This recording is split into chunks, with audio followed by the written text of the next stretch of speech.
Agar sizni yo'llarda politsiya xodimlari to'xtatib qog'oz registratsiya so'rayotgan bo'lsa, bu holat noqonuniy hisoblanadi. Oldingi videolarimizda Amina haqida ko'plab savollarga javob berganimizga qaramasdan, politsiya xodimlari qog'oz registratsiya so'rayotgani va ba'zi blogerlarning yolg'on ma'lumotlari tufayli ko'plab savollar kelishi davom etmoqda. Agar sizni yo'llarda politsiya xodimlari to'xtatib qog'oz registratsiya so'rayotgan bo'lsa, bu holat noqonuniy hisoblanadi. Siz Moskva va Moskovskiy oblast hududida Amina ilovasi orqali registratsiya qilinishi haqidagi 121-federal qonun kuchga kirganligi haqida aytishingiz kerak bo'ladi. Bizning Telegram kanalimizda PDF shaklda 121-federal qonun joylangan.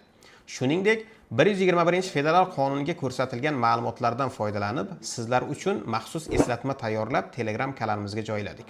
Ushbu eslatmani sizni to'xtatib qog'oz registratsiya so'rayotgan politsiya xodimlariga ko'rsatishingiz mumkin. Telegram kanalimizga bizning profil orqali o'ting.